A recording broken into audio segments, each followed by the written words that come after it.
Shabazz, break it down with the proper perspective. So much controversy and a lot of deception. What's going on, everybody? How y'all doing? This is your brother Shabazz. Please, you will have to forgive me because I am suffering from an illness at this point in time, but I felt like maybe I have enough energy still in me to get a couple of things off my chest. As you can see from the title, the BAFTA glitch, while the N-word stayed, but Palestine was cut. That's what we're talking about this afternoon. As long as I got enough energy to stay up on here. So, hotep to the Pan-African world, and let's get this thing started. I'm sure you've seen the news. I'm sure you've seen the videos. And here's my thoughts. Yeah, the world is calling it a glitch. Now, what you might refer to as the glitch, that might need some teasing out, but clearly at the 2026 BAFTAs, John Davidson stole the show. Yes, that man whose life inspired the movie I Swear. He shouted the N-word at Michael B. Jordan and Delroy Lindo. That's not the only people he shouted it at, but that was the live version of it, what you saw on the screen. Now, some would say, let's slow this down. We need to have a sober understanding of what took place. It's just coprolalia. It's a neurological short circuit. There was no malice. There's no racism. This is just a scientific, unfortunate incident. Now, I'm not disputing the science. I said to someone else, if you don't know about Tourette's and coprolalia, if you don't understand Tourette syndrome and coprolalia, then please make sure you educate yourself before you spaz off in your own ignorance. And that's not what this is about today. This is not about throwing people who have this condition under the bus. I'm not going to be here. I'm not going to co-sign the people that said they shouldn't show up and things of that nature. But I do have an issue. I do have a question. Because science doesn't necessarily explain what appears to be the targeting. Now, John Davidson was vocal all night. He called the BAFTA chair, Sarah Putt, I'm not sure how to pronounce her name. He yelled out, boring, towards her. He yelled out, F you, at the winners for Best Children's Film. Now, so clearly, it wasn't an isolated situation that night. Now, clearly, these were generalized insults. So there still has to be some kind of accounting. Because the second he saw black skin, something else happened. Now, I'm not offering this as a scientific explanation. That's not what I'm not capable. I don't have that type of a background. I'm not studied in that. But something in his brain switched to racial violence. That is clear. Now, I don't speak to what was in his heart, but it certainly seems as though he saved the N-word specifically for the melanated humans at the event. Michael B. Jordan, Delroy Lindo, and backstage, he had a choice encounter with the legendary production designer, Hannah Beachler. And he hurled the N word at her too. So if it's just noise, like some would have us believe, why didn't he call any white presenters the N word? Why didn't he accost any white presenters with this word? Or rather yet, since we know that there are slurs in the English lexicon for all groups, like we know that some people might refer to Caucasian folks as white devils, but that didn't enter John Davidson's vocabulary that night. So even in a medical episode, it seems as though the subconscious is navigating in a racial hierarchy. Yeah, like a guided missile. Now, I've been told that I need to give space. We've been told we need to give space. We've been told let cooler heads prevail. Let's look at this from a less emotionally charged perspective. Well, I will say this. I recognize, I am fully aware that the reporting confirms that Davidson himself told CNN before the ceremony that he was worried about involuntary tics. In fact, a BAFTA floor manager warned the audience before the show began that Davidson has Tourette's and they might hear involuntary noises.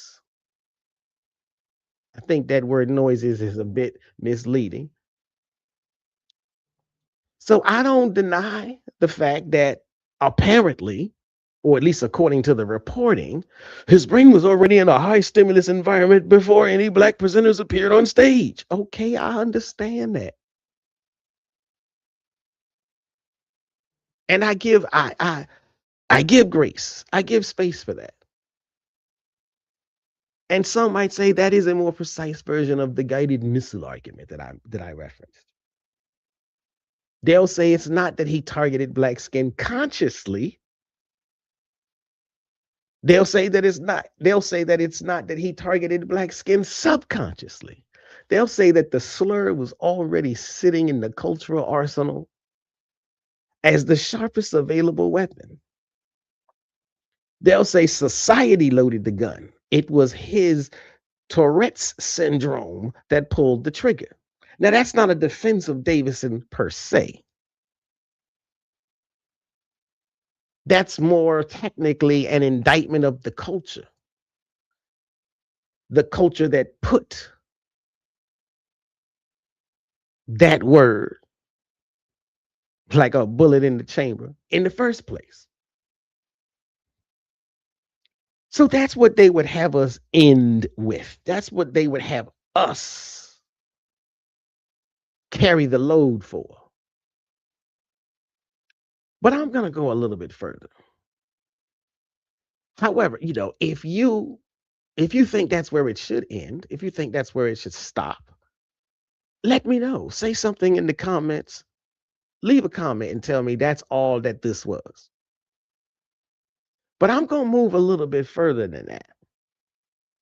Now, I've seen some people say in vino veritas. And I don't know if that's an appropriate statement or not. But I would say I would rather, if I were going to lean into that idea, the idea that when your guard is down, the truth comes out, then I would say it the way my ancestors from the Akan family tree would say it. And they would say, Insamu na no kwa rewo. Now, I'm sorry if I said it wrong. Insamu na no kwa rewo. Just like in vino veritas, in wine comes truth, or out of wine comes truth, out of wine comes truth. In alcohol, there is truth. Now, in Swahili, they would say, Imleyi. Oh, no, I said that wrong. Imlevi, Husema, Yaliyo Moyoni. Imleyi,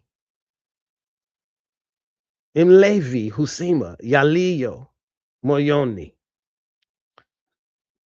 Now, loosely translated into one who is filled with the Spirit speaks what is in the heart. So there's this thing about the glitch. The glitch didn't invent the word, though. The word was already in the moyo, in the ka, and in the ba of the culture at the very least, if not the man, the heart.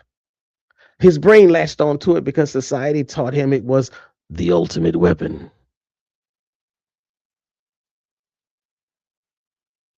So again, there is that to be thought of, to consider. It is definitely a cultural trigger word. But if we're going to give grace, if we're going to give space for the man who has the syndrome, then let's look at the producers and the tangled web that they wove. It was a 2-hour tape delay. Now, the BBC Chief Content Officer, Kate Phillips, claimed that they didn't hear it from the truck where they were stationed and positioned to do the edits. Okay, that sounds like an innocent statement. But all the way outside of the building in the truck, they were sharp enough to edit out Akinola Davies Jr. when he mentioned Free Palestine. You heard that. You didn't hear the N-word, but you heard Free Palestine. You were surgical enough to cut a joke out about Donald Trump because you wanted to appear impartial. And you even bleeped out director Paul Thomas Anderson when he used just a regular standard swear word.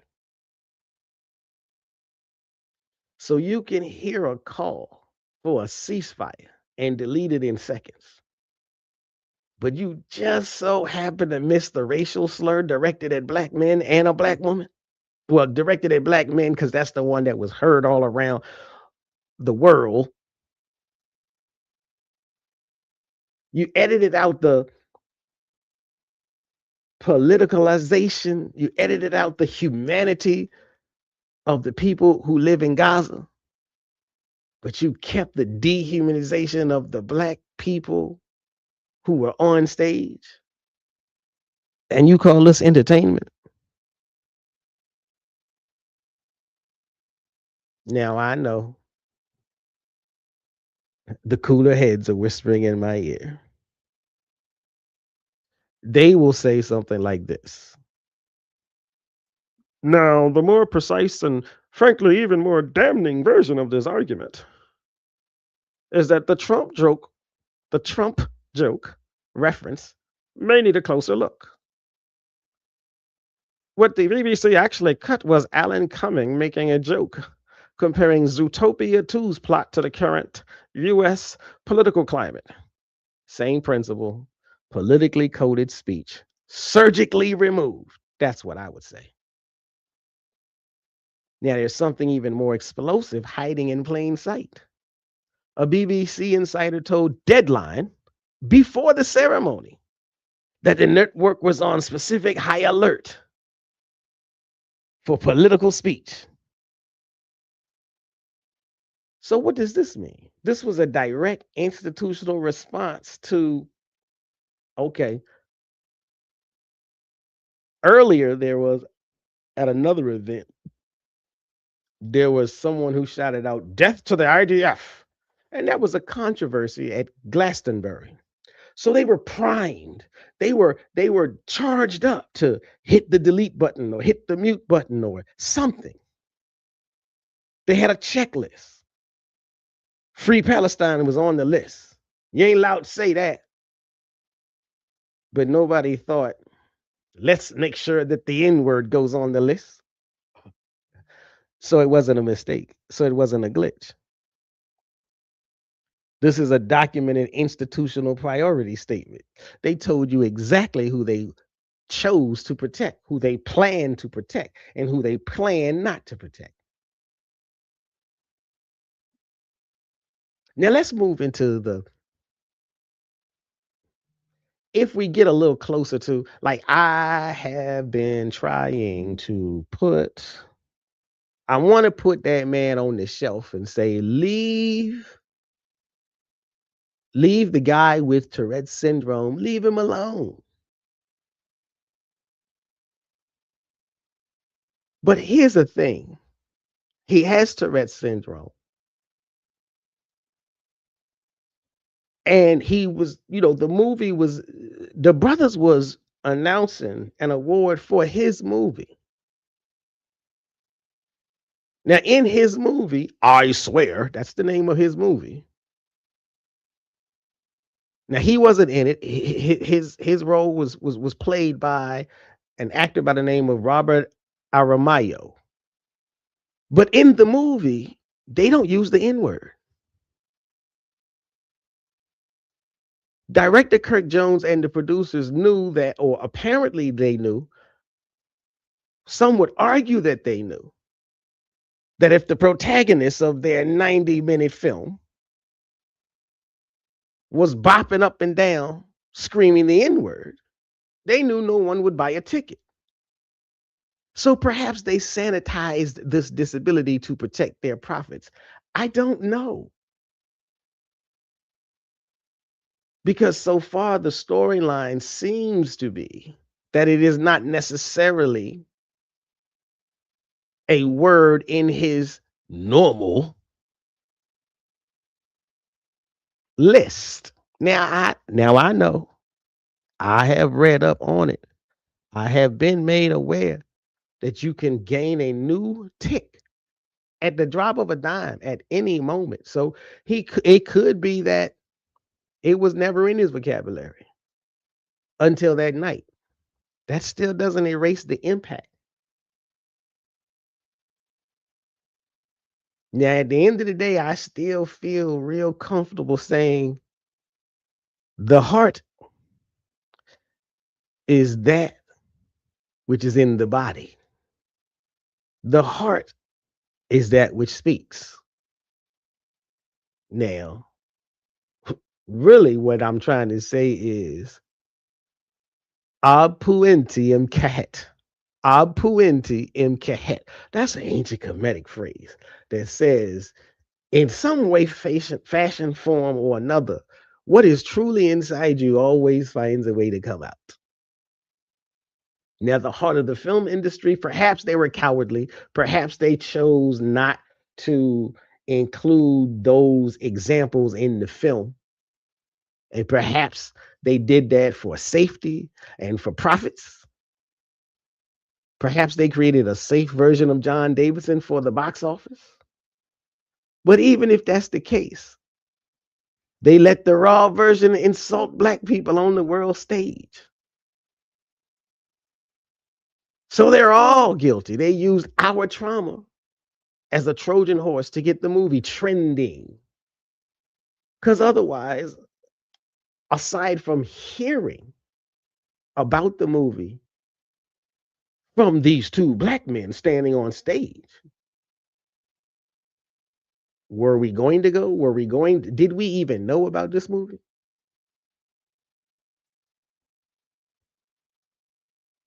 So that's my question. If you agree or disagree, let me know. Drop something in the comments. But before I get out of here, because it is almost time for me to take some more medicine, let me say this. because they came out and they said that they chose to leave it in because they wanted to educate the audience. Well, what audience? Who are you educating exactly? Because every black person, all black people, we well educated on this thing. I'll tell you what we learned. If you want to say education was at the heart of this, we learned that the BBC, we learned that BAFTA, or at the very least, the BAFTA CEO, Jane Millichip, we learned that they value viral moments and not black dignity. You don't foster inclusion by putting black actors in the line of fire and then telling them to understand the science. And unless I'm wrong, even up to now, because it's been a couple of days, they still haven't issued any significant, real apology, not to the audience, not to the actors, not to the set designer, not to anyone. So if you can edit out politics, why can't you edit out trauma?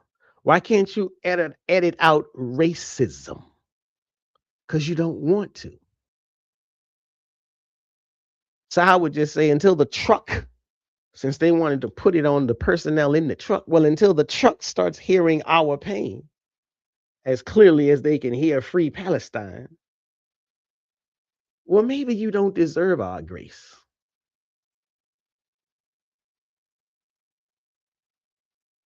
Now, I do think it also interesting that most coverage is leading with Michael B. Jordan and Delroy Lindo.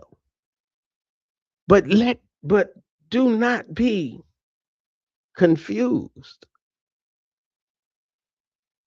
Because he also, as I said earlier, he also directed this ugliness, this racism. I still understand that it is a tic, but it was directed at Hannah Beachler. And then reporting says there was another unnamed black woman that said she encountered the same.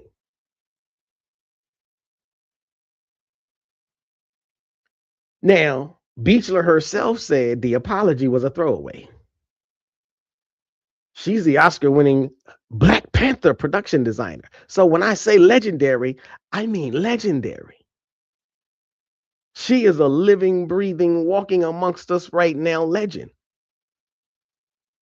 And everybody is treating her like she's a footnote in her own trauma. So as much as this is about Michael B. Jordan, as much as this is about Delroy Lindo, this is about that black woman. This is about Hannah Beachler. So this is about all of us. And the BBC and all of their apologetics and all of their apologizers, they chose who to center. They chose what side to stand on. Now the choice is up to us.